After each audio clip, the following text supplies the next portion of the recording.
Hey, this is Night Talker with a quick rundown on Orcs for those of you who are new to the space.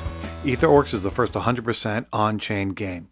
While that has historical significance, the project is impressive due to its team's under-promise, over-deliver ethos and reputation for consistently delivering new features and quickly building out the world. The community is friendly and super helpful, and the game is deceptively simple, yet involves strategically rich gameplay. Ultimately, it's all just a lot of fun, but I'm not here to convince you of anything. As always, do your own research. From the Discord to the pZUG ETH Sushiswap pool to the white papers that go over everything mentioned here in greater detail, you'll find all the important links below. The Orcs ecosystem runs on pZUG, the in-game currency, which allows you to do things like raiding, pillaging, and more. And there's always new utility for pZUG that is being created and announced by the team regularly.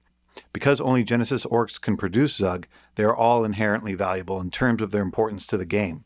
Orcs' two most important features within the game are level and pZUG production, or pZUG bonus as it's displayed in OpenSea. Higher levels allow you to raid and reap better rewards, while pZUG bonus affects the amount of pZUG your orc produces. While you can always level up, pZUG production eventually gets locked in. Most pZUG production was already locked in during Phase 1 of the game, which has already completed. The only way to get one of the higher pZUG producing orcs now is to buy it on secondary. All orcs can be upgraded to at least a plus 12 pZUG bonus, so any pZUG bonus you see over that is rare and comes at a higher premium.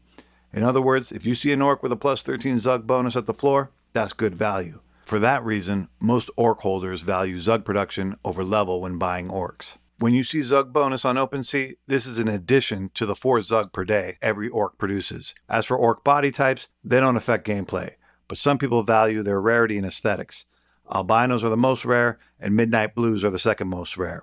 There are other ways to appraise an orc, and this is just the start, so swing by the Discord where people love to share their opinions on all things Orcs. And I want to say your chant right now, pZUG, pZUG! Currently, your orc can do 4 things: farm, train, pillage, and raid. Farming means your orc is generating pZUG in the amount of their base rate of 4, plus whatever their pZUG bonus is. Training means your orc is leveling up at a rate of 3 levels per day.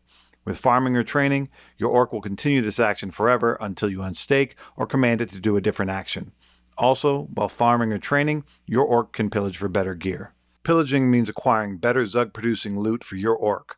There are 3 remaining pools you can pillage, but it's generally most efficient in both time and ETH to raid the cavern for 120 pZUG, where you are guaranteed a pZUG bonus of 12 with a 2% chance of rolling a 5 in any of the 3 equipment slots. If your orc has a plus 12 pZUG bonus or above, don't pillage, because it's not worth the pZUG and ETH cost for a 2% chance of rolling a 5 in each slot.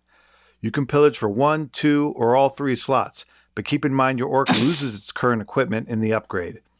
You're going to be bummed if you pillage the cavern with, say, an orc with a plus 18 pZUG bonus and see him emerge with lesser gear that has him producing less pZUG, because once it's gone, it's gone. Lastly, there's raiding. Raiding is sending out your orc to raid on 8 or 16-day periods where they will acquire bone shards. The amount of bone shards you'll acquire depends on the area you're raiding as well as the level of your orc. But why do you even want bone shards? Well, they will allow you to mint allies.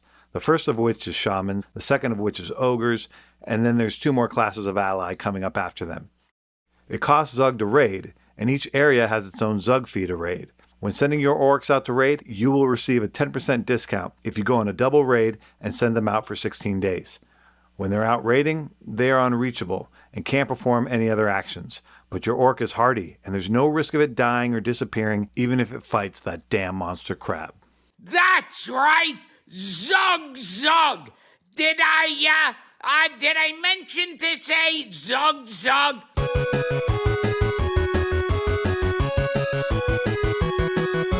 So you just bought an orc. Now what do you do with it?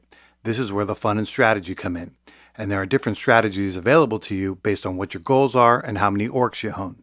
We are currently in the raiding and minting new allies phase of the game, which is not a race to mint in the same way Phase 1 was. From the clues we've been given, it's my estimation that this phase is all about pZUG efficiency.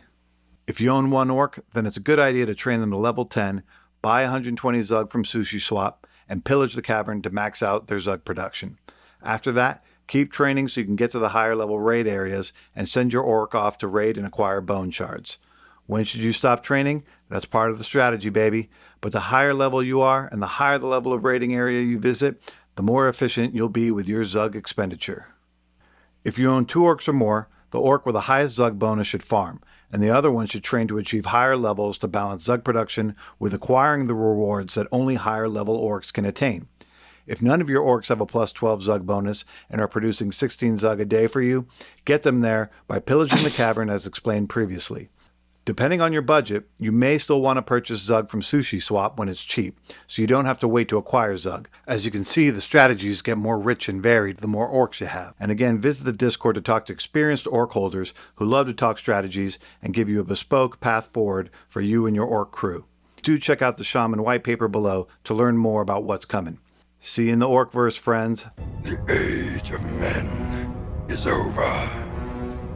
The time of the orc has come. Did I mention to say Zug Zug? Oh, did I remember? Zug Zug.